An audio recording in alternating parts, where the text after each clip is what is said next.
speakers for today's webinar. Today's webinar is about the World Habitat Day.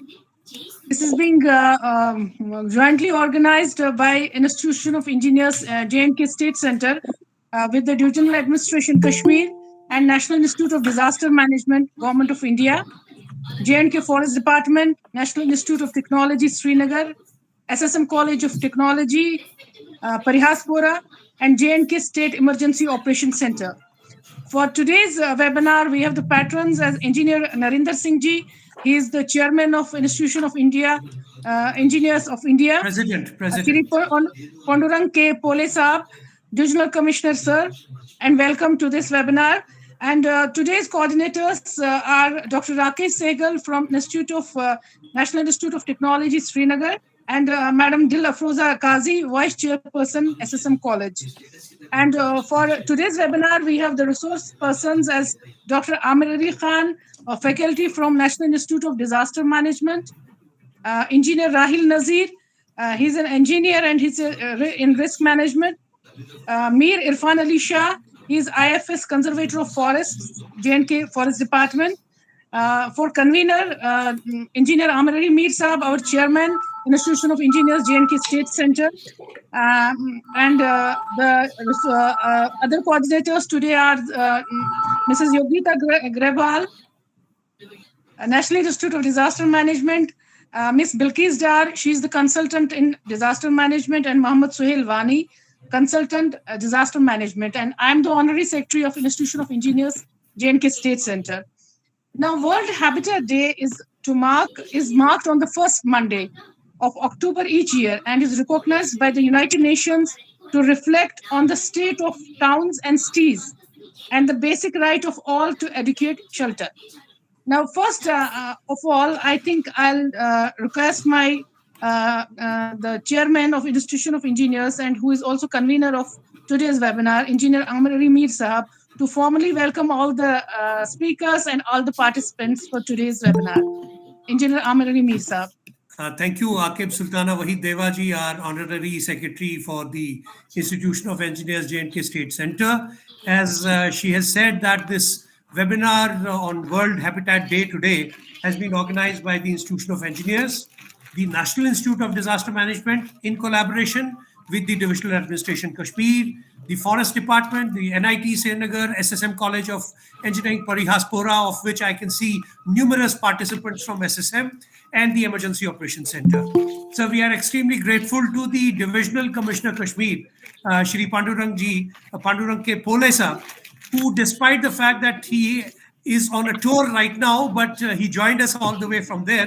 Extremely grateful to you, sir, and we will not keep you holding, and we will request आपको शुरुआत में ही बोल के फिर आपको हम free कर देंगे, sir. Or I'm extremely grateful to our patron Narinder Singh Ji, who is the president of the Institution of Engineers at the national level. The theme, as Madam said, is exhilarating urban action for a carbon-free world. It has been widely accepted that climate change is the #1 threat that is facing the globe right now.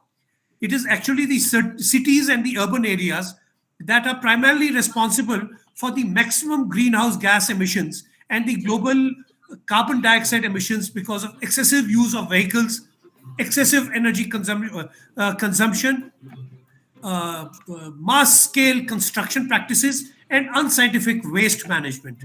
There is need for all of us to work together to create a sustainable and carbon-neutral cities in the towns.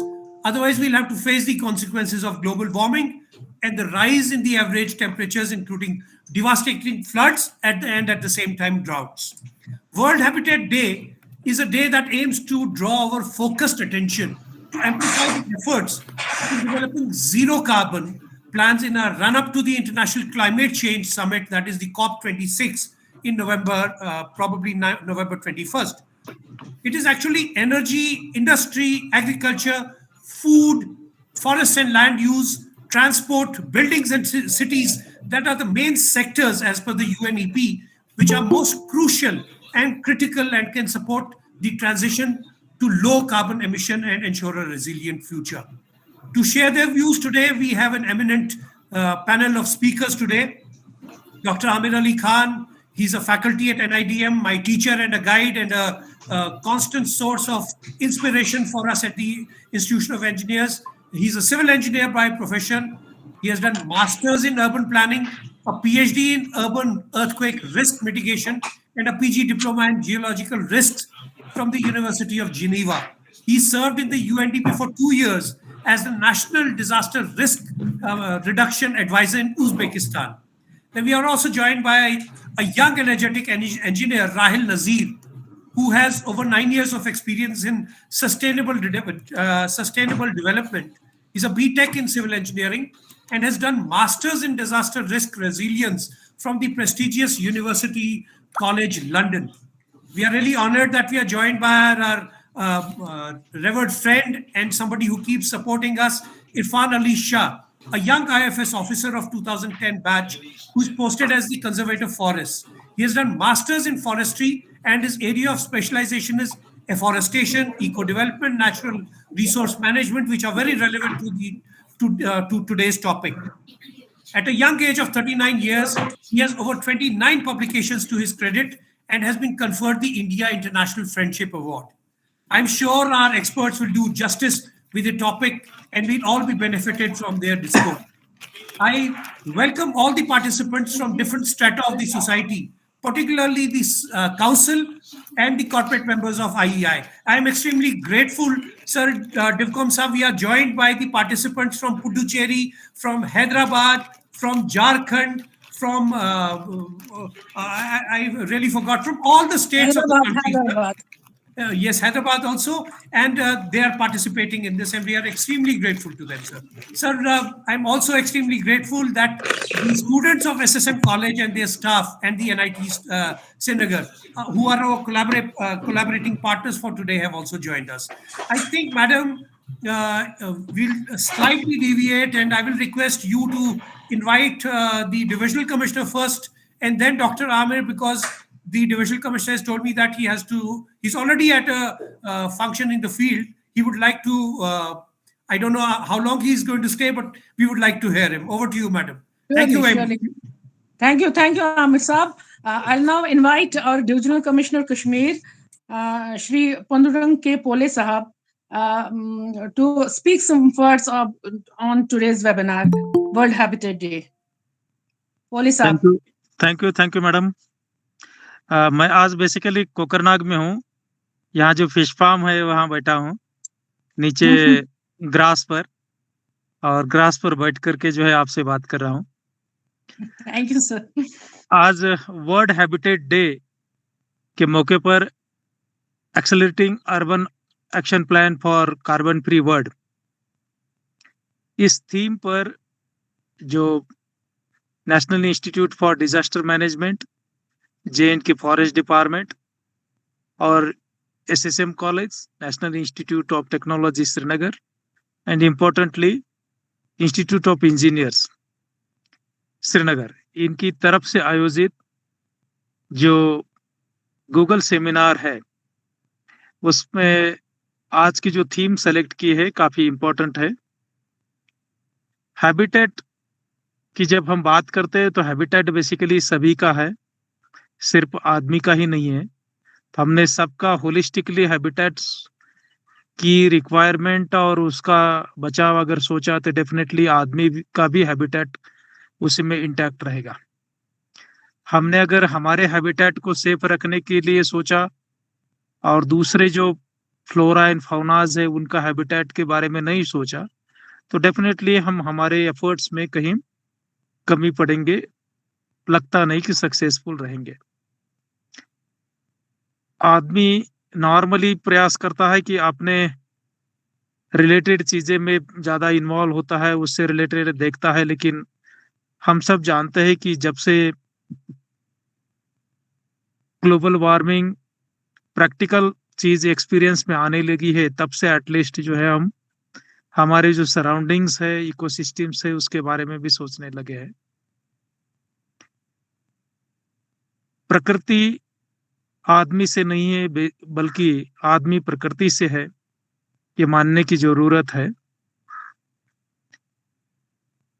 Actionable points आपके seminars में उभर करके आएंगे. जो resource persons Aamir Ali Khan जी है NIDM से, राहिल नजीर है, और मिस्टर इरफान अली शाह है जो हमारे कंजर्वेटर ऑफ फॉरेस्ट भी है फॉरेस्ट डिपार्टमेंट के, और बाकी पार्टिसिपेंट्स, उनके जो व्यूज आप सामने आ जाएंगे इस सेमिनार में, उसको एक to the point actionable forms में मैं रिक्वेस्ट करूंगा मैडम देवा से और आमिर अली से कि वो शेयर करे, ताकि जो गवर्नमेंट ने कुछ काम करना है तो डेफिनेटली जो है प्रयास करेंगे जो उस पर एक्शन लेने का। जहाँ तक पॉलिसी लेवल के जो डिसीजंस है, डेफिनेटली इसमें ministry of environment and forest main leading role लेता है, और हमारे कंजर्वेटर ऑफ फॉरेस्ट इसमें खुद रिसोर्स पर्सन है, तो वो गवर्नमेंट के साथ टेकअप करेंगे कि कोई पॉलिसी लेवल का इंटरवेंशन जरूरी है। मैं फिर से एक बार सभी पार्टिसिपेंट्स को आज का जो सेमिनार आयोजित किया उसमें पार्टिसिपेशन करने के लिए बहुत बधाई देता हूं, उनका शुक्रिया अदा करता हूं, ऑर्गेनाइजर्स का भी शुक्रिया अदा करता हूं, उन्होंने मुझे 2 शब्द यहाँ आपसे रूबरू होने का मौका दिया। शुक्रिया। शुक्रिया, thank you sir, thank you very much. आपकी पार्टिसिपेशन और आपके ये अल्फाज बोलने और हमारा इंकरेजमेंट करना बहुत काफी है हमारे लिए। Thank you very much sir.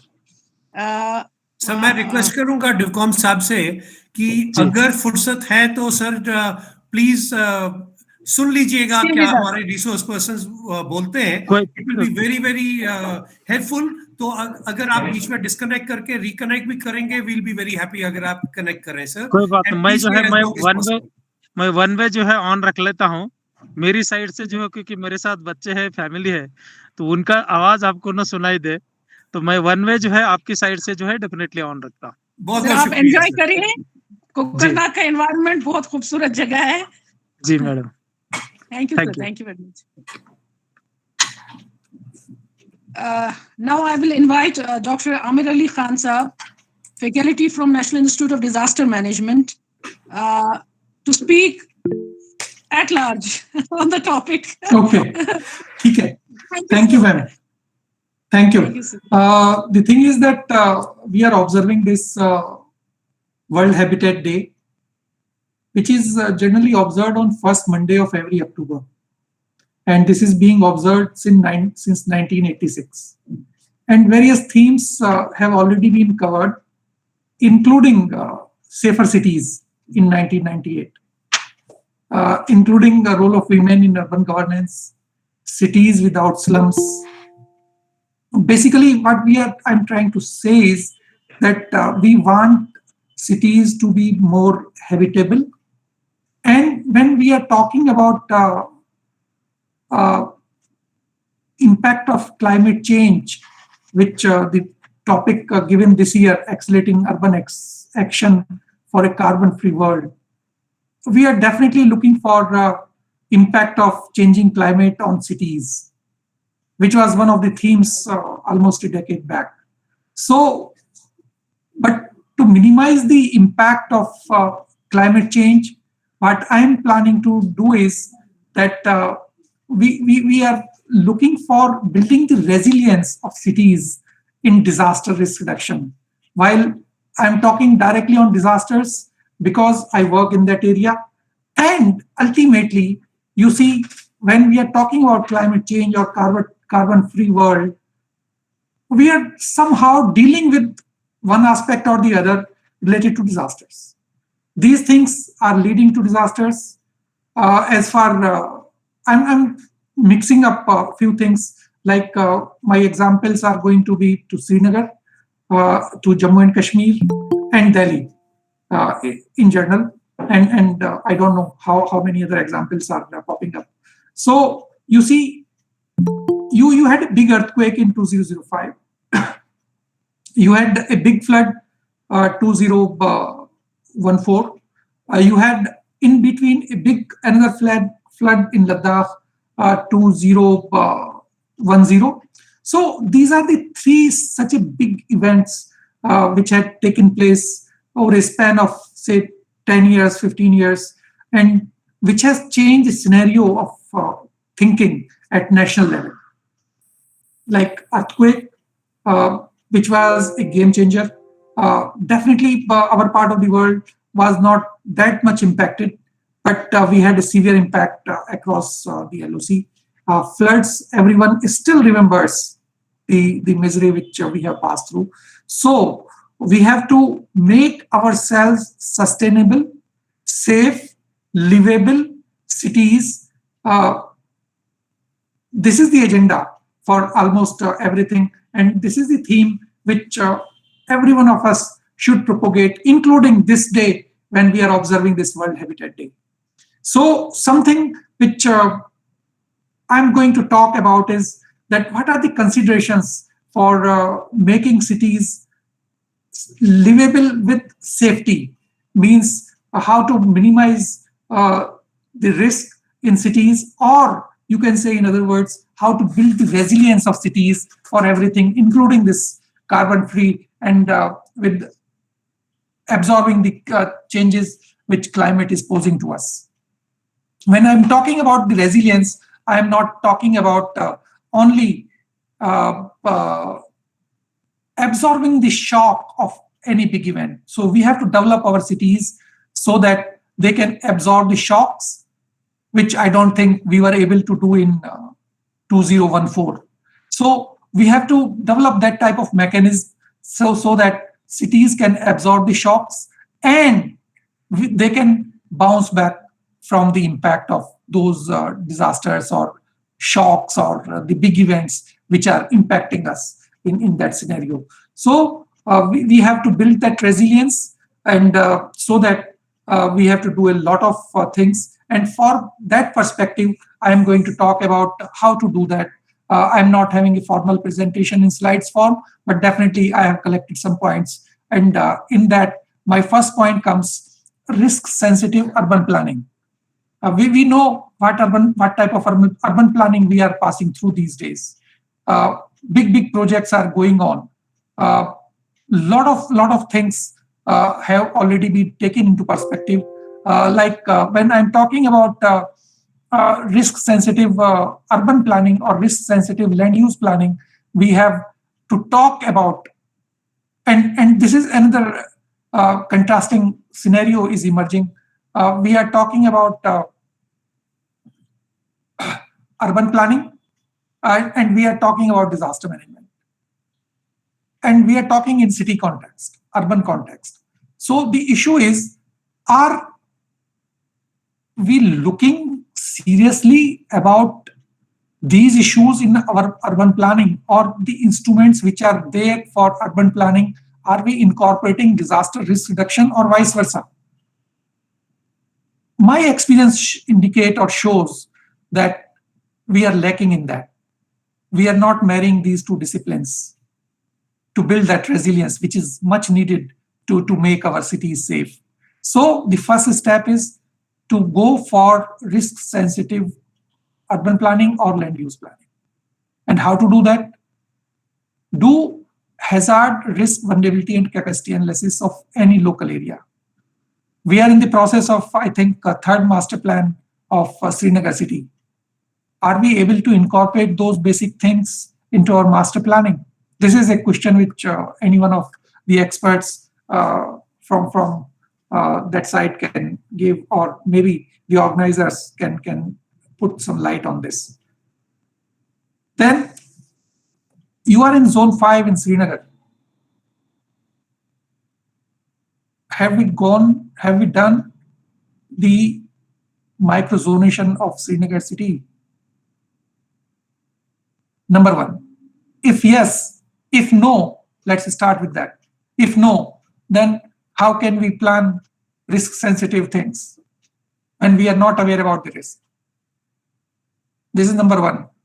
I need some answers on this as well. Number two, if yes, are we incorporating those things into our urban planning?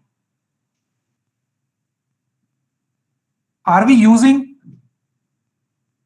regulations to address those challenges? Are we looking on those lines?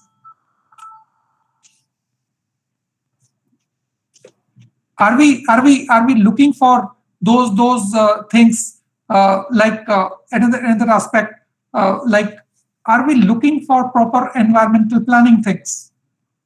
Why 2014 flood was such a severe disaster?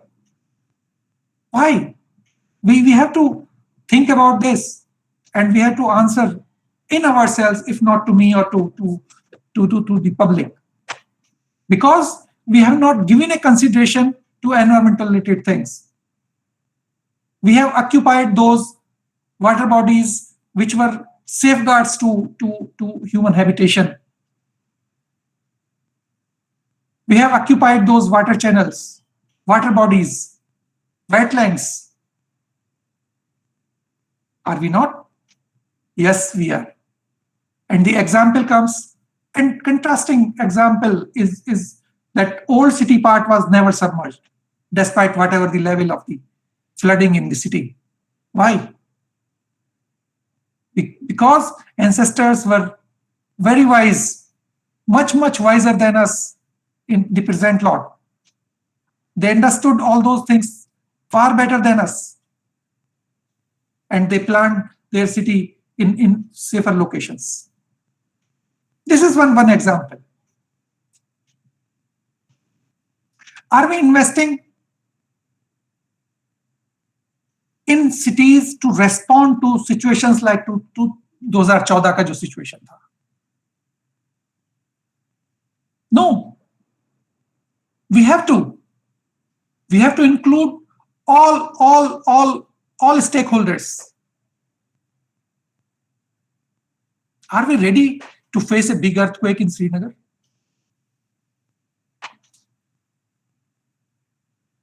Are we investing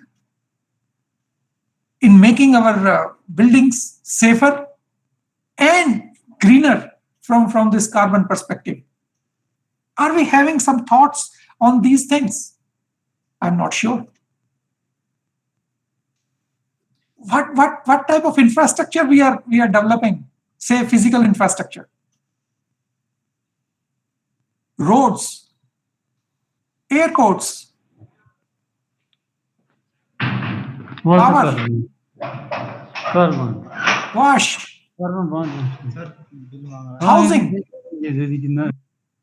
There are examples at national level, including when airports were submerged and become ineffective. Not in Srinagar, but definitely in Kochi, in Chennai, in Kolkata, floodwaters entered in airports. And how critical and expensive proposition is that airports become non-functional? Social infrastructure, forget about physical. Your health, your medical places, your hospitals got submerged. What type of planning we are doing? Can we build the resilience with that type of infrastructure facilities? So we have to invest hugely in making our infrastructure. Then your commercial infrastructure, economic infrastructure, institutional infrastructure. Your banks were also everything. We have never thought about these things. Forget about building construction. We are not looking for wherever land is available, we occupy and build the house. It is going on. We don't consider building codes. We have no supervision in construction. We have all those things. So I don't know how to say, but it's very grim scenario which we have to ponder upon and we have to look into very seriously. Then, are we engaging our communities? Or disaster management is just the business of Amir Ali Mir, Amir Ali Khan, or Pole Saab? No, it's everyone's business, especially those who are going to be impacted. And those are the first responders as well. Those are the people who has to come for immediate rescue of the affected people. And you have seen in 2014, that community has played a very proactive role. So build the capacity of those people to build that resilience, the buzzword. So invest them, engage them, and use the technology while engaging the community. Not only the bड़ी चीजें, छोटी चीजें, WhatsApp, social media, whatever platforms are available freely. A lot of information is available in public domain. Use those things for better planning. Abhi to satellite imageries have made our life much easier. GIS tools are such a wonderful tool for planning any activity. These are some things. As far urban related things are concerned, there are large number of regulatory instruments are available at urban planning level, urban planning of city level. Are we incorporating something related to that? Another big project is going on in the name of smart cities. Can any city be smart unless it is resilient? And how much investment or efforts are going in making our cities resilient under that smart city project?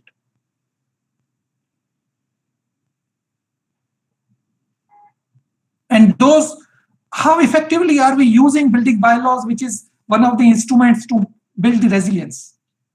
Do we have the checks and balances of building bylaws?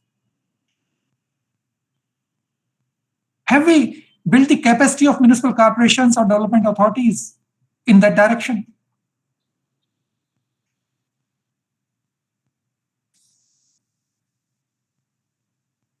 Large number of building codes have already been in public domain, are easily available.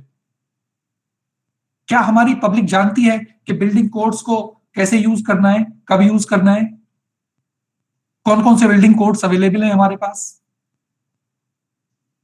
ये जो real estate boom आया हुआ है सब जगह पे, किसी भी शहर में चले जाइए, फॉरगेट अबाउट आम आदमी जिसका पैसा लेके भाग जाते हैं बिल्डर्स.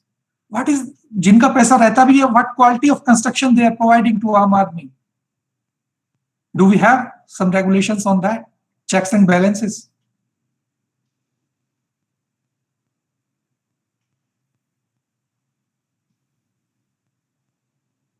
कितने लोग हैं जो प्रॉपर स्ट्रक्चरल डिजाइन करवाते हैं और फिर उसको प्रॉपरली एग्जीक्यूट करते हैं?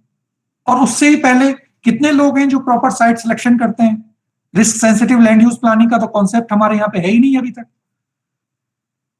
जिन शहरों में, जो मैं बता रहा था श्रीनगर का शुरू में, जिन शहरों में सिस्मिक माइक्रोजोनेशन किया हुआ है, वहां पे भी वो लैंड यूज से इनकॉर्पोरेट नहीं हो रहा है. अगर वो इनकॉर्पोरेट हो जाए, हमें पता हो कि which are the areas which are safe for construction activities and what are the what type of designs are required, what codal provisions are there, what are the architectural type of development can be done. And then Srinagar is multi-hazard prone. Two big disasters, 2 big events I have just quoted. You are also in landslide zone, in addition to other hazards. So approach should be multi-hazard. Build the resilience not only for earthquake, not only for flood, but landslides and other hazards which are prevailing. High winds are also there. Hailstorms are also there. Other hazards, fire. Traditionally, fire has been destroying the Srinagar city several times in the history. Is the public aware? Have we invested some efforts in public about fire safety at individual level? Or fire safety is such a cheap proposition. 1000-1500 में at least कुछ confidence आता है, एक fire extinguisher आ जाता है. कितने लोगों ने फायर एक्सटिंग्विशर खरीदा हुआ है, कितने ने चलाना सीखा है? This is another thing. So जब तक पब्लिक को एंगेज नहीं करेंगे, हम इसमें नहीं कर सकते. Local stake holders,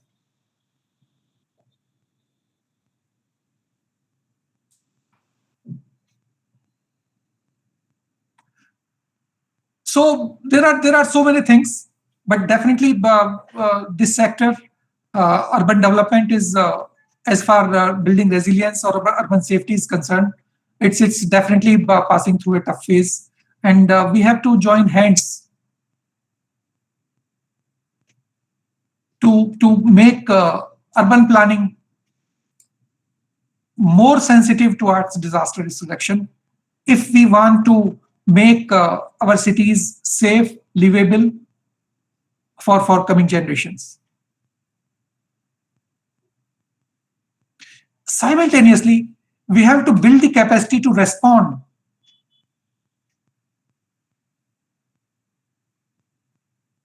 Another thing is building back better. We have to build the capacity after a disaster to build the city or affected areas better than whatever existed. There was an opportunity in 2005. There was an opportunity in 2014, but 2005 I should not comment. 2014, lot of efforts are being made, but those need to be more focused approach for building back better, and whatever things have been planned should take the state, the UT, and the cities of the state or UTs far more ahead. As far building the resilience is concerned, Srinagar city is having a city disaster management plan as well. But I don't know what is the situation. Are we implementing it or not? A lot of lessons have been learned from the past events. But lesson learning is just one part. Those need to be incorporated into actions so that जो भी lessons हैं उन पे हम build up कर सकें. With this, I just conclude it here. There are a lot of things which can be said, and I don't want to take more time than this. Thank you so much for providing me this opportunity. I think ball is now in our court. I don't separate it out from the organizing team or the team working there in Srinagar. Ball is now in our court, and we shall work together, build the capacity of local people, and let's take this thing forward and build some resilience in urban context so that we can plan a better future for coming generations and blend modern technology with traditional wisdom. A lot of wisdom is already there. As I quoted one example of city planning, old city, your construction practices, Dhaji Diwari and Tak system is already there. So a lot of wisdom is there in that region. The only thing is उसको blend करके अच्छे से pack करके उसको use करने की जरूरत है. So इसी के साथ I just conclude. Thank you so much once again for providing me this opportunity. Back to. Thank you very much. Thank you very much, Dr. Amir Ali Khan साहब. ये सही है कि बहुत कुछ हो चुका है अभी तक, लेकिन और करने की जरूरत है. Yes. We have not learned from 2014 and 2005 disasters. तो अभी भी वैसा ही चल रहा है.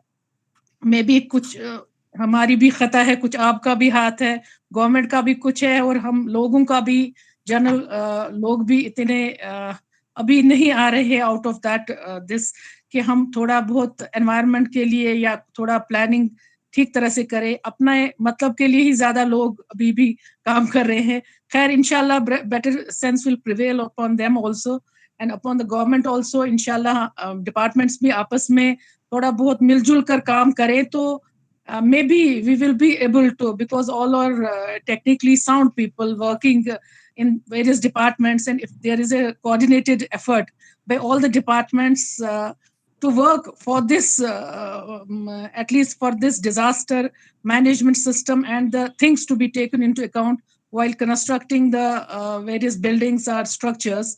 So inshallah we will land somewhere. Inshallah अच्छी तरह से हम land कर सकेंगे. Thank you very much, Dr. Amir, and I'll now invite Mir Irfan Ali Shah Saab. He is the conservator of forests, J&K Forest Department. Sorry, आपको अभी हमने थोड़ा टाइम और ले लिया है.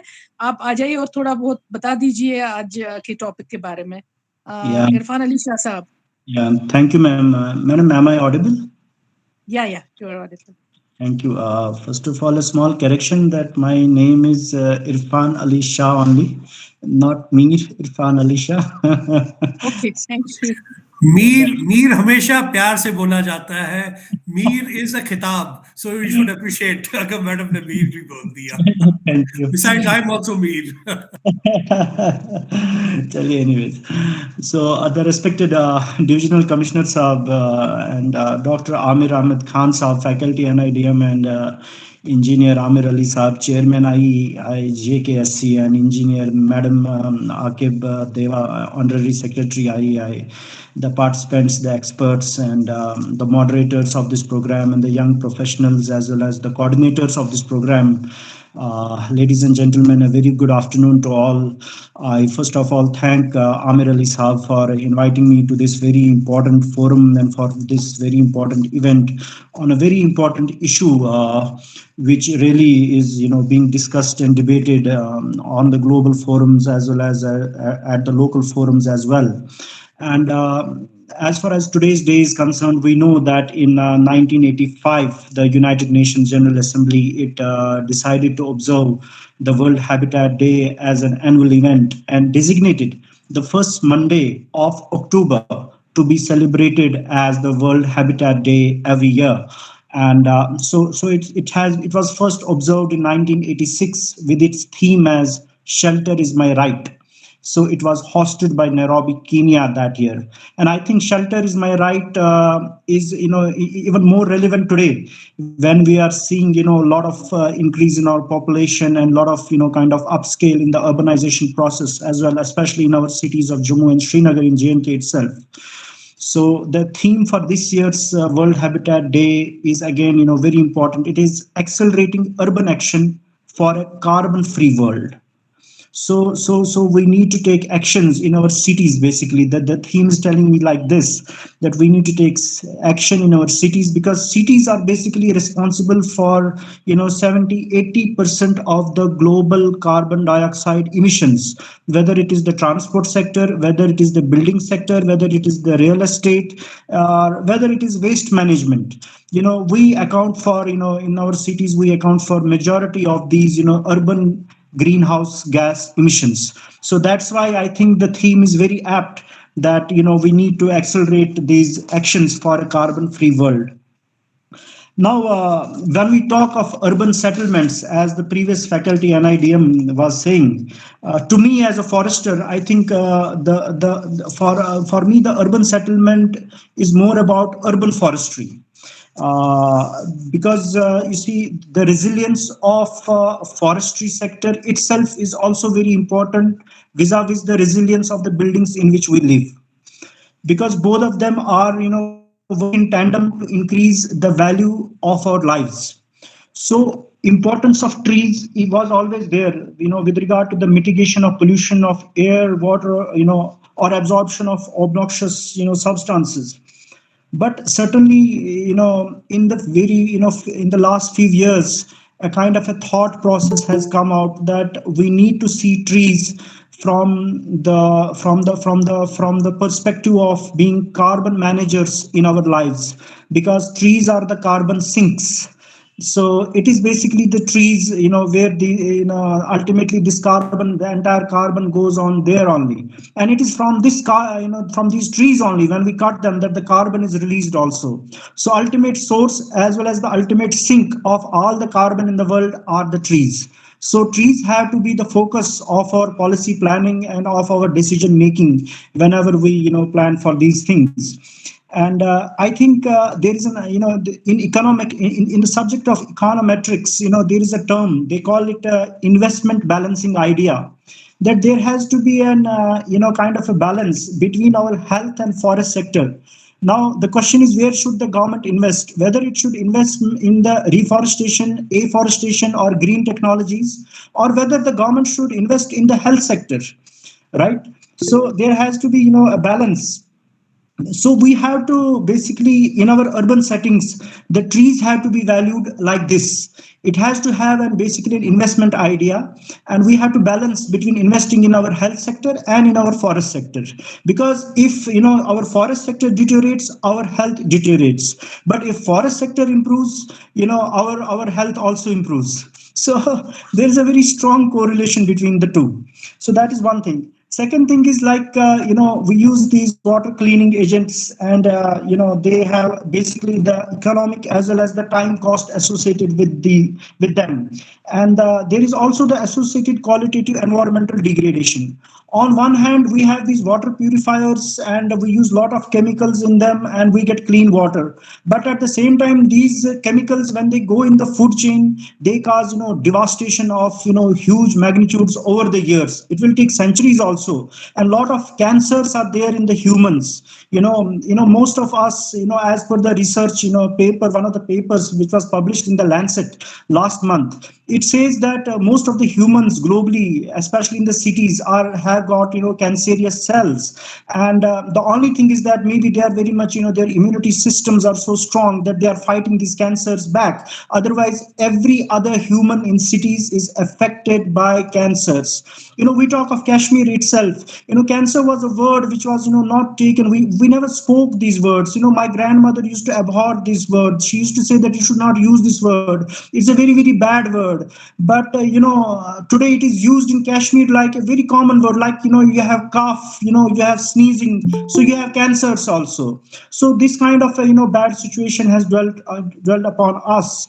So the choice, it will depend upon us whether we have to invest in the watershed based plantation programs, catchment area treatment programs uphill, or we invest in the water cleaning technologies, which in turn do release the carbon.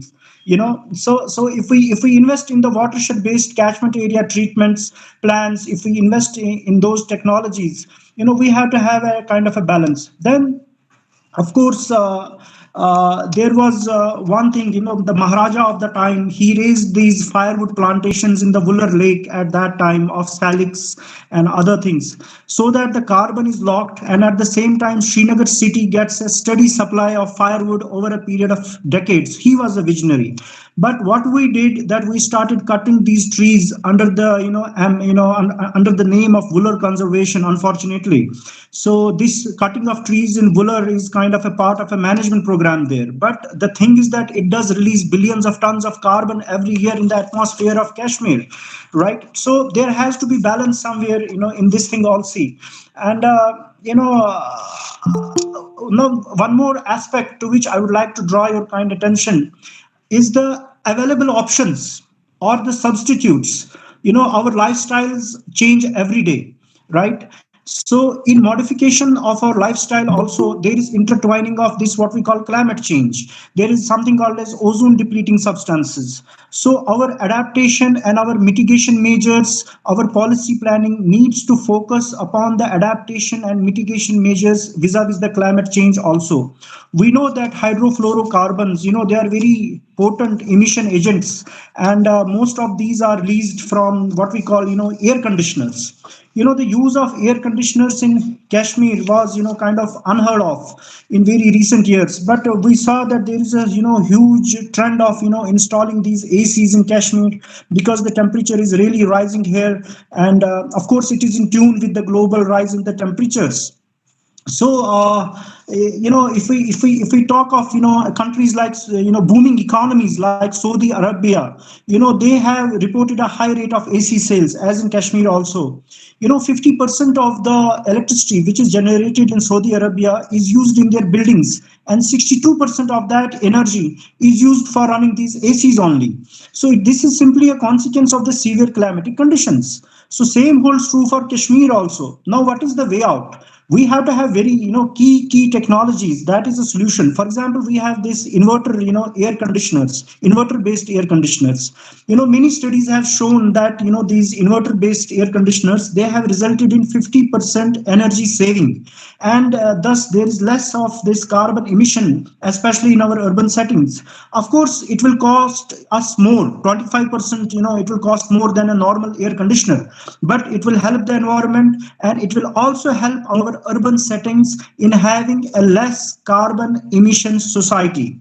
So this is a food for thought here, and we really need to focus on this technology. Similarly, we have one more technology that is called as basically, the bioenergy, with the help of the carbon capture and storage, BECCS. This kind of a technology, it can be used, it can be used to generate energies. This can include the power plants, which use this biomass, or we can use a mix of the biomass and the fossil fuels. Similarly, our these pulp mills, the veneer industry, the pulpwood industry, they can use, even the brick kilns in Badgam area, they can use this biomass technology in order to reduce the carbon emissions in our peri-urban areas. So similarly, we have these cement industries in the Kriv area, which is again a buffer zone for our Hangul, as well as, a lot of people complain of lot of, kind of sulfur dioxide poisoning and cement-based poisoning in their chests, and a lot of health issues are there. So we can use this technology in order to reduce the carbon emissions from the cement industries which are present in our Kriv area in Kashmir, and from our brick kiln area in our Badgam. And because of that, in the winters also, a lot of smog and a lot of that gases get, a foggy situation gets created, and many of the flights many a times, get cancelled, or they have difficulty in landing. And many of the regulations have come off late regarding those issues. So, these are, some of the things with which, we really have to think about it. And then certainly in Kashmir, apart from seeing the resilience of the building, we also have to ponder over the fact whether the buildings we are constructing are green buildings. There is a concept of green building. There is a concept of Graha ratings, right? So we have to focus on that. Classical example is of that of the Indira Paryavaran Bhavan. That is the headquarters of the Ministry of Forests, Government of India in Delhi. This is an absolutely carbon neutral building. And when we study that building, it's a typical case study how we can really reduce carbon emissions in our urban settings. There are solar harvesting structures there, and they have water saving technologies there. So we can study them. Maybe a team from the disaster management can go there, study it, and come back and percolate these ideas down below, so that our people get aware about these technologies and about these concepts here in Jammu and Kashmir. Similarly, I believe that public transport is better than individual transport, but unfortunately, maybe we don't have a robust kind of a public transport system in place. Maybe we may have to, work on that. Similarly, we may switch over to these electric vehicles also, and we may, really, the government may give the incentives for these electric vehicles. And, basically one of my friends was telling me that electric vehicles are going to make a mark here in Kashmir, particularly because for electric vehicles, you need a charging space and you need a parking space. In cities outside Jammu and Kashmir, people have to pay for the parking space because the space is very much limited. But here in Kashmir, there are, duplex or triplex houses there, and they have at least, kind of garages are there in which at least one car can be parked. And in that car parking area, we can have this charging facility wherein you can charge an electric vehicle for 8 hours and it will give you 700 kilometers of ride next day. So you can drive away to Delhi directly, without using even a 1 liter of petrol. So this is really important. But of course, these cars are going to cost us more than what our cost, petrol or diesel cars, cost us. Maybe they will cost us around 18 to 20 lakh bucks. But certainly, I think they are worth it, and that will really reduce the carbon emissions in our cities if we go for the use of these, electric vehicles. And then we will also require the intervention from the industries, as well as we will also require the government to incentivize the use of electric vehicles in Jammu and Kashmir. Then certainly there are certain other things at the policy level, like you can have this eco-mark labeling of our food products. We can also explore the possibility of using of compressed natural gas in Kashmir, and even the green certification programs that are prevalent in European countries. We can also go for them in in Jammu and Kashmir. So these are the things which really are very important and on which we can make a focus. So I strongly believe that the future of our planet and the future of our Jammu and Kashmir certainly depends upon the global, national, regional, as well as local governments and organizations, communities, and important stakeholders like NIDM is there, or IEI Kashmir chapter is there, who are all basically working together to create sustainable and kind of carbon neutral and inclusive cities and towns. So I hope this webinar on World Habitat Day will certainly amplify our race towards a carbon neutral society, and will also encourage our local governments in Jammu as well as Srinagar cities particularly to develop the actionable zero carbon plans in our run up to what is called as International Climate Change Summit COP26 to be held in coming November. So I wish the webinar best of luck, and I wish you good health. Thank you so much. God bless us all. Thank you. Thank you very much, Irfan Saab, for your very good information about the conservation methods we have to take, and what about the plantations we are taking, because today is Sheikh Nuruddin Wali Rahmatullahi Allah's day, and in fact we have a holiday today, and he had rightly said unposh tilili one posh. So we get food, even not only trees are the carbon sinks and sources, but they are also a source of food for us. What about the different plantation drives which are being taken by the forest department? As far as Jammu city is concerned, we just concluded the monsoon planting there, and we are preparing right now for the winter planting in Kashmir, which is going to start next month. And of course, NIDM and IEI, they are our stakeholders, and they are always our, I always had a support of Amir Saab, and I believe that this year also, inshallah, we will be together doing those plantations. And we have also the Divisional Commissioner Saab, who has really supported us and our department in these greening endeavors. And we look forward for a very green future for Jammu and Kashmir. Thank you. Thank you very much. एक चीज आपने और बोली कि battery driven vehicles, वैसे भी time वैसे ही आ रहा है क्योंकि पेट्रोल का प्राइस इतना बढ़ रहा है. People will really, they will switch over to these electric and battery driven vehicles. Thank you very much, Irfan Saab. Now I will invite Engineer Rahil Nazir, who is an engineer in risk management, and I'll request him to present his presentation. Yeah. Engineer Rahil. Yeah. Hi, I'll take it from here. Myself, Rahil, welcome to all of you to my very brief presentation on accelerating urban action for a carbon-free world. I have used another heading for the presentation, cutting out blah blah from Project Net Zero. The reference is to the Greta Thunberg speech that she made a couple of days back. Just a sec, Rahil Saab, aap presentation kar rahe hain because we are not able to see anything. Yeah, hang on. If you're not, then it's okay. I will share it again. Hang on. Okay, we have not seen anything. Yeah, can you see my screen now? Yeah, it is just starting. Right. आप इसको full screen कर दीजिएगा. जी. Okay, please carry on now. Yeah, so the reference is to Greta Thunberg's speech that she made a couple of days back. She essentially was trying to make a point that we need to cut out the jargon out of the climate change discourse, and we need to act on climate change because the time is now, because climate change is now. Moving on, I want to show you what actually has happened over the last 100 years. This is from 1919 to 2019. The graph, I mean, you can literally see how Asia is catching up to, I mean, the emissions have increased, carbon emissions have increased 5-fold in the last 100 years. So that is alarming. That's creating huge difference in the environmental impact that it has on worldwide, the whole of world. Moving on, I'll be dealing with 4 main aspects in my presentation. I'll deal with clean energy, wherein we are trying to phase out coal. I'll talk about transportation and urban landscape. I'll talk about urban landscape and built environment. And then we'll also have a chat about digital carbon footprint, which is an upcoming field. This slide, it just gives you a very general idea of the carbon consumption, the coal consumption of all of the countries in the world, like the 10 biggest countries in the world.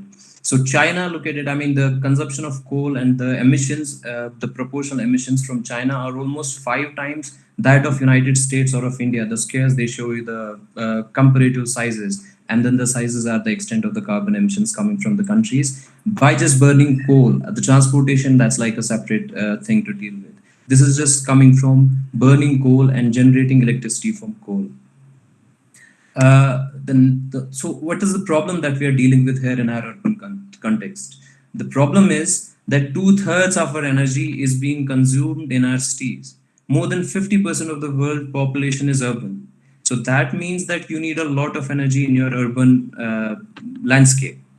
And most of this energy, 38% of this energy, it is powered by coal plants. That is, you're burning fossil fuels to generate electricity and supplying it to your urban landscape. Now, I have some figures from one of the models. The model has been created by the C40 STEES. It says that between 2020 and 2030, if we go ahead with our planned coal consumption, and if we don't switch to other renewable sources of energy, some of the stats, some of the effects that it's going to have on urban health, and some of the effects that it's going to have on global economy.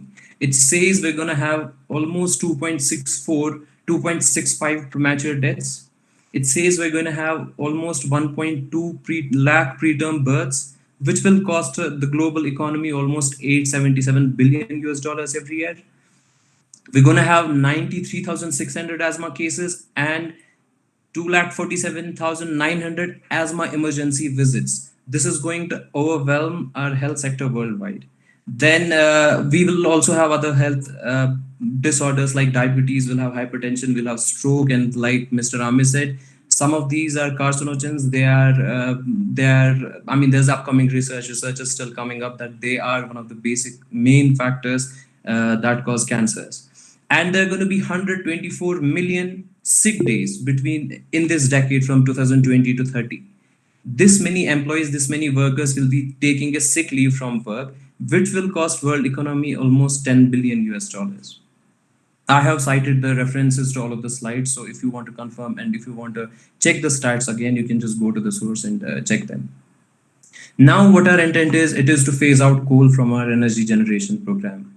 It is the largest greenhouse gas emitter. This is mainly responsible for emission of carbon gases into the atmosphere, 30% of it. The C40 STEES, which is actually an amalgam of almost 100 metropolitan cities across the world, 100 mayors of the different cities of the world have come together and they have pledged their allegiance to cutting out carbon in conference with the Paris Environment Agreement. Moving on, emissions from coal-generated electricity, it is 11% of the greenhouse gases in the C40 STEES, these almost 100 STEES that we are talking about in the C40 STEES context. So decarbonizing electric supply is one of the most important things that we need to do now, because we are supposed to attain this goal of only an increase of 1.5 degrees Celsius. So, I mean, we know that there's going to be temperature increase, but we want to limit this temperature increase to just 1.5 degrees Celsius. So if we want to attain that goal, we need to decarbonize our electric supply. Now, how that transfers into like a layman's language, I mean, you can tell policymakers that it will help in economic growth, it will help in social development, it will help in environmental sustainability and other things. But let's translate it to a very common context.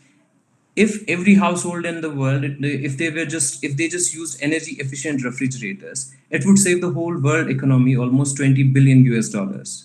If we just switch it to best passenger fuel standards, we'd save almost 2.2 billion barrels of oil per day.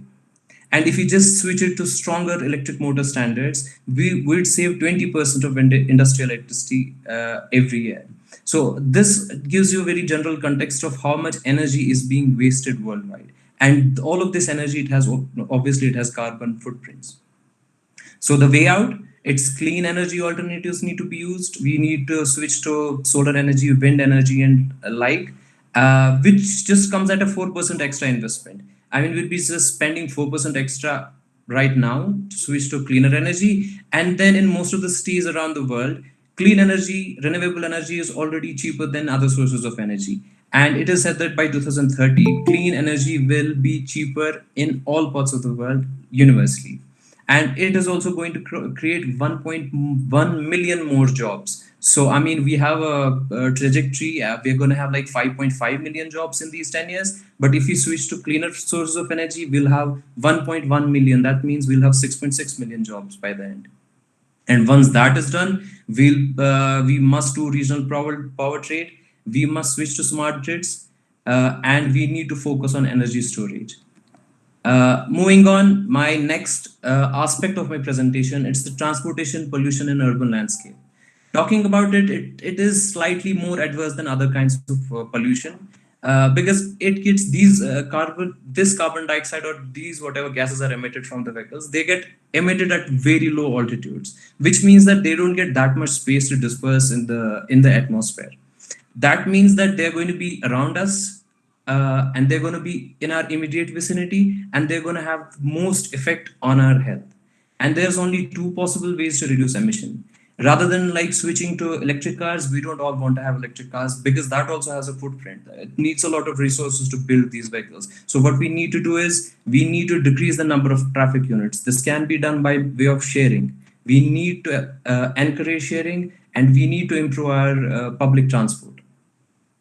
Then this only other way would be to decrease exhaust emissions from vehicles, and then switch to energy efficient technology, which you all mentioned that we should switch to electric vehicles and light technology. Moving on, emissions from combustion engines has decreased over a period of time. Combustion engines have become very efficient, but then the number of vehicles plying on the roads, it has increased manifold over the years. The contribution in emissions is highest from passenger cars, followed by your public transport and buses. Now we have hydrogen-based fuel cells. They are changing the tide. Everyone knows about Elon Musk and Tesla, how they are shaping the global economy these days. It has not only given us a cleaner and renewable energy source, it has smoothened out carriage. I mean, we all know the accidents that happen in sea with the spillage of fuels and stuff, and it has smoothened out that carriage. It has made the storage of such energy easier because we are not storing biofuel. It's not it's safer to store this kind of energy, and it has decentralized energy supply. We won't be going to specific places to get this kind of fuel. This will come to your home. It will be everywhere. And then in the cosmopolitan fabric, what we are trying to do is we are trying to make places accessible so that people can walk from one place to another. We are encouraging building up of cycle tracks so that cycling can be used instead of vehicles. And then we are also trying to improve public transport by means of sharing. The third aspect of my presentation is the built environment in the urban landscape.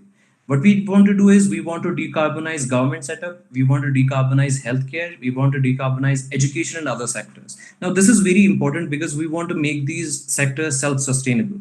I mean, if there's a power failure, we don't want our healthcare to fail. It's going to be very, very critical. So what we're trying to achieve here is we want to make them self-sustainable. We want to have renewable, clean sources of energy very next to these installations or establishments so that they become resilient and self-sustainable. Now, reforestation, Mr. Amir said, there's upcoming research that it doesn't really help much with carbon emissions. What it essentially does is it traps basically your carbon, so it offsets the emission of this carbon into your atmosphere. So, I mean, afforestation projects all across the world, and especially there's some research has been done very recently in the context of India. Whatever afforestation and reforestation projects have been taken up, they are not helping at all. What has helped in the global context is emphasis on assisted natural regeneration. So you basically take patches of land near your forests, and then you create environment so that the forest grows outside of its existing boundaries. That is basically what upcoming research is telling us we should do to trap this carbon and then have lesser of this carbon in our atmosphere. And so the policy is guiding us. They're telling us that we should have tree growing campaigns instead of tree planting campaigns. Going out with saplings, it's not doing much, but encouraging of the trees that are already grown, that have already grown and that are already growing, that is, I think, going to pave the way for a better atmosphere and a better climate in the future. Now, in the concept of construction, we want to do zero carbon heating and cooling. This is a very sort of a difficult parameter that we have to tackle with in this context, because in hot areas we want to make our interiors cooler, and in cool areas we want to make them warmer. So what has come up in the recent research is we are using combined heat and power systems. So in this tech, what we are doing is we are taking away the excess heat from our power systems. We are using it to heat up water, and this water is then run through pipes into the buildings. And this is already being done in places that have climate very similar to Srinagar. And we then run this water up our buildings through pipelines, and then this basically cools down our buildings. And then we have to have smart designs, we have to have appropriate ventilation systems. We also use underground water using these whatever renewable sources of energy we are using. We use underground water, which is cool in summers. We pump it through the same pipelines, and this makes the interiors of our houses cooler in summers. We have some examples coming in from like different cities in the world. Yangon in China, they have issued guidelines that ACs should not be used lower than 26 degrees Celsius. We also have another guideline coming in these places. It says that commercial buildings, wherever they have lifts, they should be operable only for someone who is going to floors above the 3rd floor. Nobody should be able to use lifts up to only 3rd floor. Educational institutes, what they do is all across, I mean, in most of the metropolitan cities of the world, they will only let you use an AC where the temperature is greater than 28 degrees Celsius. Moving on, then we go to the construction industry, which is essentially my field. What we try to do is what the norm is these days, it is passive building design. What I mean to say by that is we use the fabric, the form, and the shape of the building to make it energy intensive, so that energy is saved, so that we don't need too much energy, too much of lighting should not be required in the building, too much of heating or cold, making it cold should not be required. So that kind of passive building design is basically the focus these days. Construction, so that operation, and so it's not just on basically on just the designs. We try to make our construction practices emission free. This is one of the concerns that has come up in United Kingdom and other European countries. They are trying to make their construction practices safe, and they are using efficient sanitary and electric fittings, durable materials which help with repairability, and we improve life cycle values. We reduce, we reuse, we repair, and we share. And then circular economy is being emphasized on rather than linear economy. In linear economy, what you do is you create, you use, and then dispose. In circular economy, you create opportunities to reuse whatever materials you have to use in building construction. And the designs have to be inclusive, so that spatially abled people and all sorts of races and people are like welcome in all of your establishments. Going to the digital platforms, this is a typical minute on your internet. Every minute there are 1 million logins on Facebook. There are 4.5 million watched videos. There are 46,200 Instagram posts, and so on. And this comes with a carbon footprint. This is like a very brief stat. If you watch Netflix for 30 minutes, it's as good as driving a small car for almost a kilometer. It releases like 28 to 57 grams of carbon into the atmosphere. Music streaming does 200 to 350 million kgs of greenhouse gases in 2015 and 16 alone, and so on and so forth. Just an email, it would release 0.3 grams of carbon dioxide into the atmosphere. Email with a photo is almost 50 grams. Bitcoin, which is basically an upcoming thing these days, the whole establishment is 22 megatons of carbon, which is huge. 5 hours online video meet, it would do 4 kgs to 215 kgs of carbon. So data centers, they are also using a lot of electricity. 3% of world's electricity is used by them, which needs to be pondered on. Using a phone over mobile network is at least twice as energy intensive than using it over Wi-Fi. So we should obviously resort to more energy intensive, means rather than using more energy consuming means. Moving on, at the policy level, what it means is there's going to be a cycle. There'll be research. Research will become an input into our policy making, and the results that we get from the fields, it will also be an input for our policy making. And then we have to keep revising our policy, and we have to keep revising whatever mechanism we use to tackle basically this problem. Net zero should be made a mandatory part of education, so that everyone knows how individuals can decrease their carbon footprints.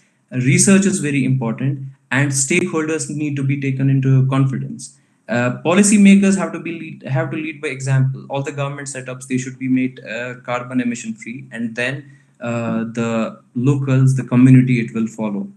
There are some success stories. The entirety of railway network in Chennai is run on solar power. 28% reduced carbon emission intensity in our country has already been achieved. There is a what I told you, assisted natural regeneration. It has worked in UK. There's a farm in UK where 20 feet tall trees are already existing. Student center at my university UCL, it has zero carbon traces and is an exemplary work. And then these online platforms, they are also switching to better sources of energy. That will be it from my side. Thank you. Thank you very much, Rahil sir, for your detailed presentation. In fact, everything you said today was in detail. And in fact, I was surprised to see that we go for this Facebook and we surf for the full day. We see, and actually it is a source of carbon emission. Thank you very much for making us understand that these are all things which are adding up to our emissions. So we'll try to reduce it. At least an individual can play that part. Thank you very much. And I think we should first run a video or a documentary of Engineer Abdul Rashid Saab. Amir sir? Yes, we can do that. I think one of our members, Abdul Rashid Bhatt Saab, has made a very good documentary on the habitat. I think Ishfaq, if you have downloaded it, maybe you can connect it. Rashid sir, you want to say anything before we run the video? आप unmute कीजिएगा if you have to say something. Thank you so much, sir.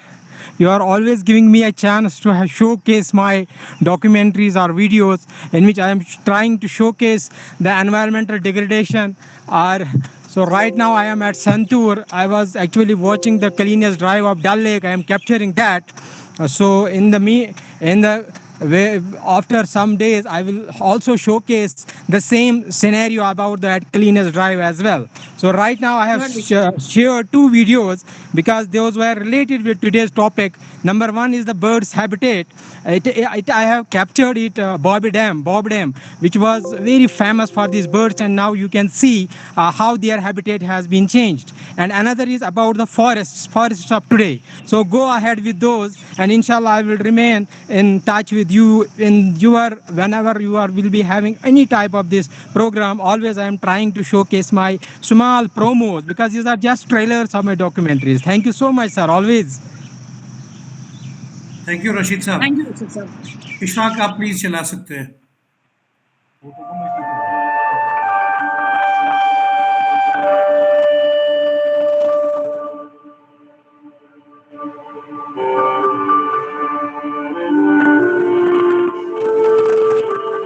Ishfaq, nothing is visible. It's not visible, beta.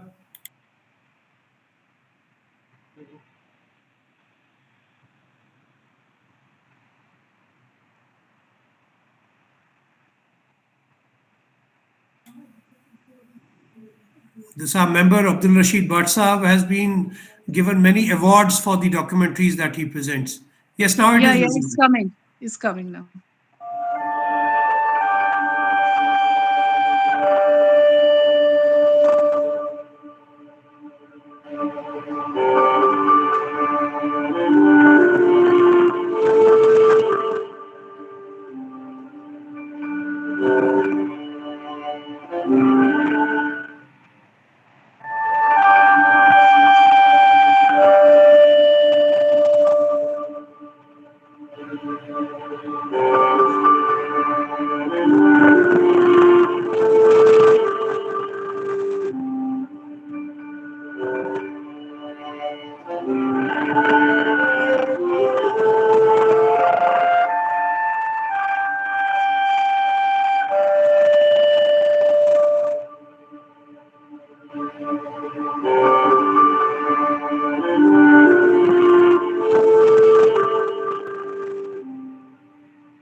pathetic condition of these wetlands.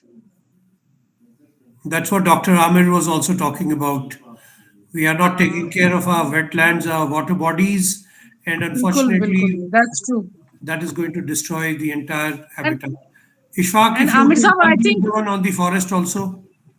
Yeah, carry on, And madam. also, I think most of these birds which we used to see in our childhood are not there now. Maybe because of the mobile towers, because of the degradation in environment. Usually हम वो मैना देखते थे, वो छोटी-छोटी sparrows देखते थे, या even these hoopoes, these Hudhud हम देखते थे. लेकिन आजकल मुझे लगता है बहुत कम हुए हैं ये. Ishfaq, चलाइए please.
Okay. That last image was just like, as if there were dead bodies there, and they had been, their necks had been cut off there. That is really I think that is there in on way to Gandarbal. even near the at powerhouse. Sadao on way to Arbal Falls. In fact, most of the forests where we had these thick forests. Suhail, are there any questions from the participants? Yes, sir. There are 2-3 questions. Sir, the first question is for our conservator of forests, Irfan Ali Shah, sir, from Sardar Rami, Sudan. I think He says, can you Ramesh tell is us already how would connected. visits... We can unmute him and he can ask the questions. But of course, Irfan Saab is currently in a meeting right now. But Rami Saab, if you're connected, you can directly ask the question.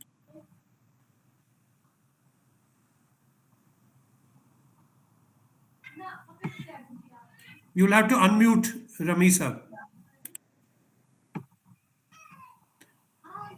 So I'll carry on. I think he's not able to unmute.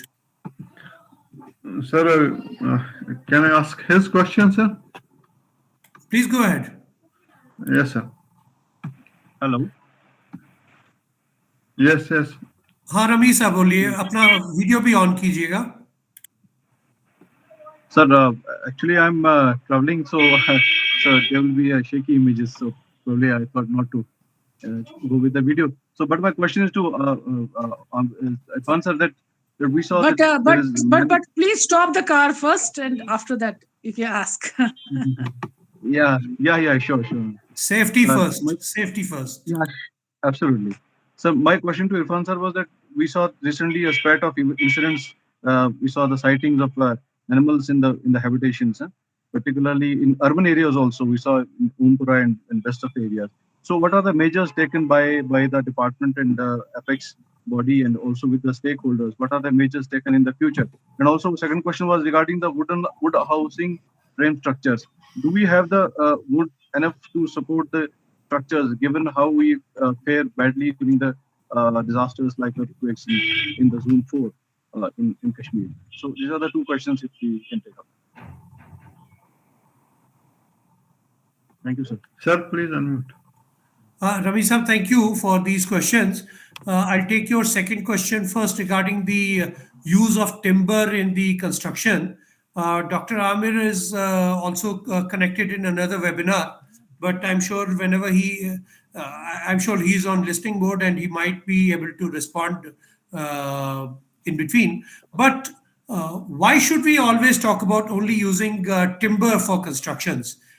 Dr. Amir mentioned, that we need to use appropriate technology for constructing earthquake-resistant structures or disaster-resilient structures. So, as people who are at the helm of affairs, like most of us are engineers in this program today, it is the responsibility of the engineers to design such kind of structures that will be earthquake resistant or rather disaster resilient, and not necessarily use timber for it. Because once we start saying that we can make use of timber, which can make a building earthquake resistant, but at the same time you are cutting down forests. And then we are sitting in a webinar where we are talking about the Habitat Day, and we are talking about how we can cut trees so that we can construct earthquake resistant structures, which is not appropriate. So we need to make such constructions. We need to develop technology.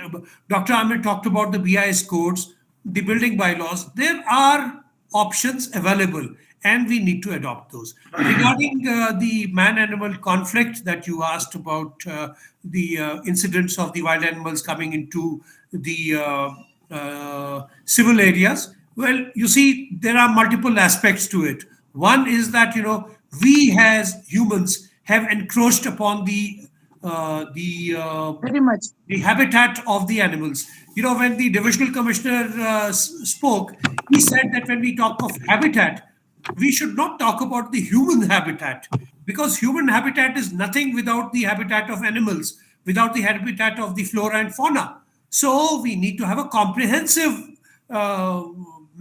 inclusive and comprehensive, we should talk about the inclusive habitat. Therefore, we, at least when I say we, I mean the people living in the periphery or of the forests, they have actually encroached upon the areas which were the natural habitats of the animals. And at the same time, there are issues in the forest also, due to which the animals go out of the forest in search of food. Those are issues that need to be addressed too. But we had discussions with the regional wildlife warden before this, because we had some incidents in which a leopard mauled a few children, and thereafter they brought out the advisories as to what people living in the periphery of these forests need to do, and what are the measures that the forest department, particularly the wildlife department, have taken to ensure that this man-animal conflict does not occur. I hope your question has been answered, and if the panelists join, they will definitely ask something. May I ask two questions? Yes, Dr. Panda, please. First thing is to our conservator, that recently Government of India has notified the reducing emissions by deforestation and desertification. So what are the methods they have adopted, and whether we can throw some light on this? And second, we are all talking of green buildings, but where are the components available for ordinary people? All the components should be readily available, and so incentives should be given.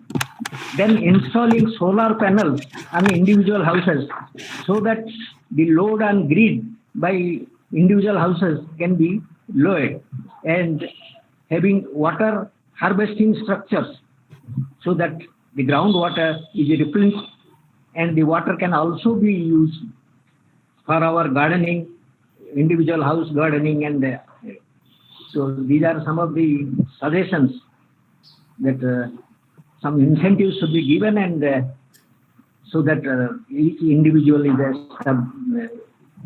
energized or motivated to go for it. Thank you. Thank you, Dr. Panda.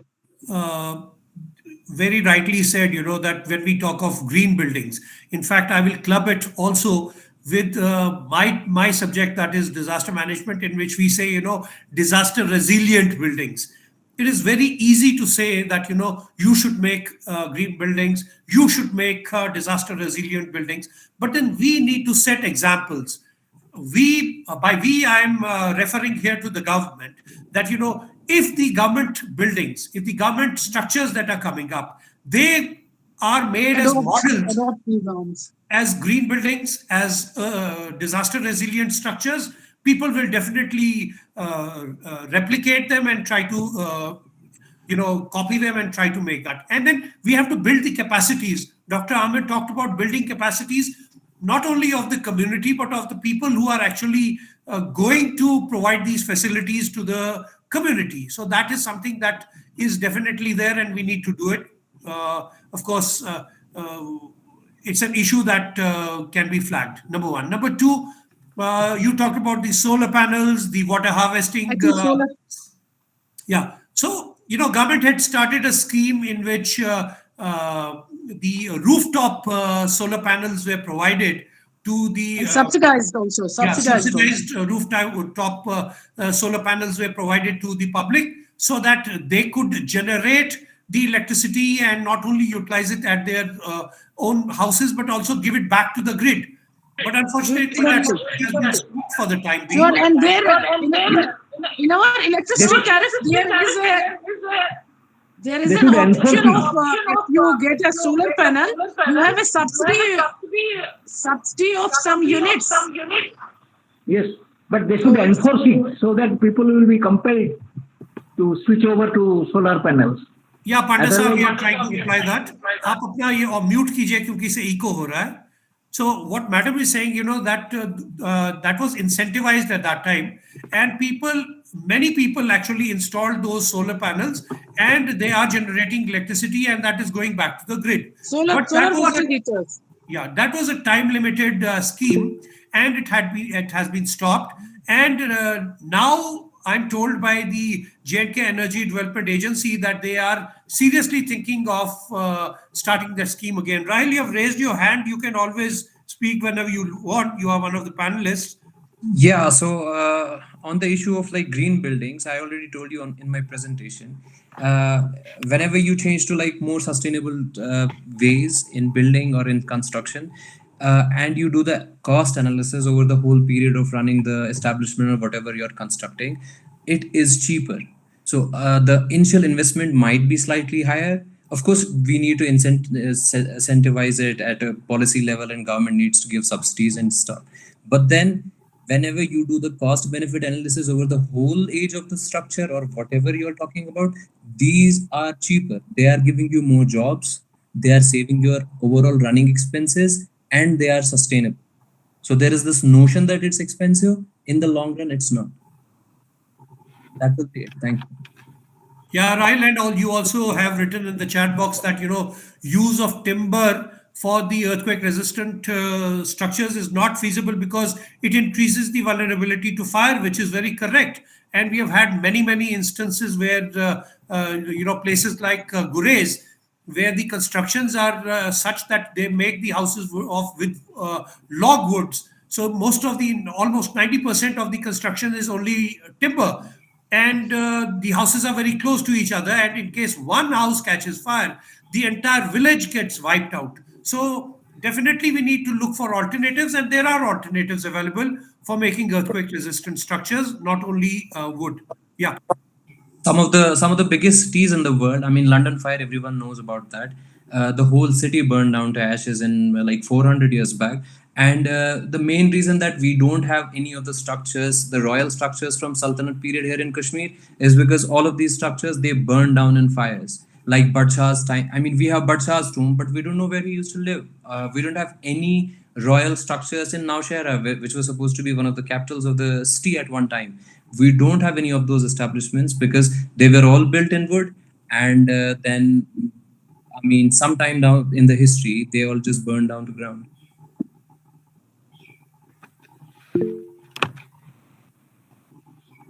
Thank you. And I throw the floor open in case any participant has a pressing question that they want to ask. The floor is open for that. You can raise your hand and we'll unmute you.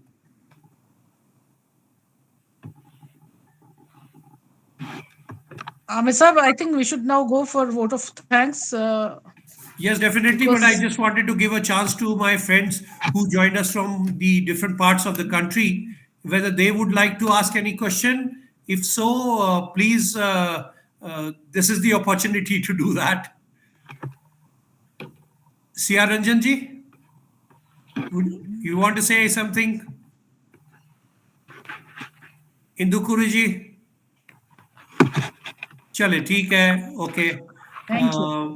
Madam, we can request Suhail for the vote of thanks then. Yeah. I will now invite Mohammed Suhail, he's a consultant in disaster management, to give the vote of thanks.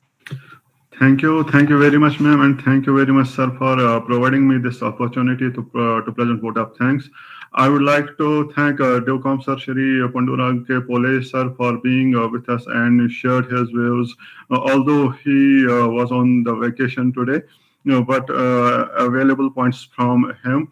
Sincere gratitude to all the speakers, Dr. Amir Ali Khan from NIDM, Mr.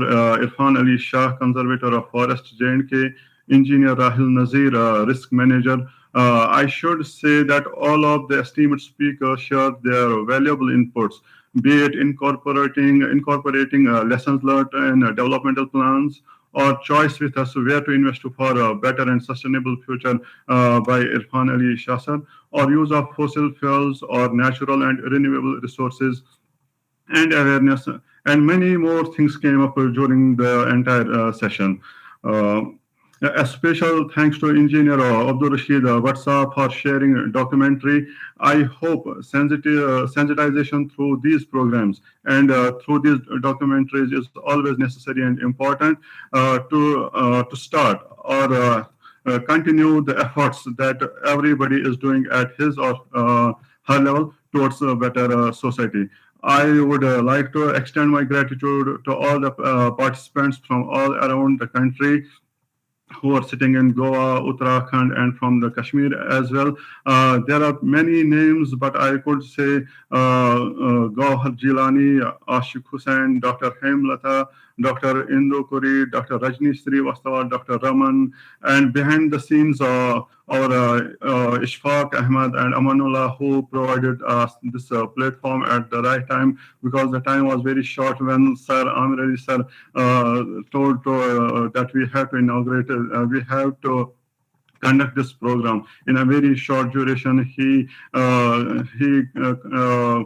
contacted with the resource persons, and thanks to them that they provided their time for being with us with this program. Thank you everybody for being with us. Thank you all.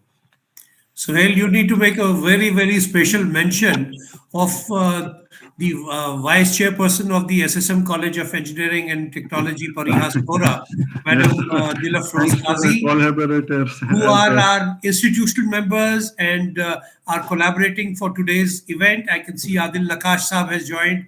I could see their head of department had joined, their principal had joined, and all the participants and the students from SSM and the National Institute of Technology. They are the people who have to actually run the show ahead. We can only, sort of guide them, and then they have to run it. And I'm sure they will do it in a much better and professional manner than us. So great thanks to you, Suhail, and Akib Madam, to Ishfaq and Aman, who Aman was working on a holiday, and despite the fact that he was the only person at that time at around 8 p.m. when he started preparing the poster, and he mailed it to me around 9 p.m. in the night. So thank you very much. Extremely grateful. I'm also grateful to all the participants who joined us from throughout the country, and particularly Ramiz, who is our regular participant and keeps sharing his thoughts with us. Thank you. Over to you, Akib Madam. Thank you very much. Thank you all the participants. Thank you very much. God bless you all. Thank you. Thank you to you as well.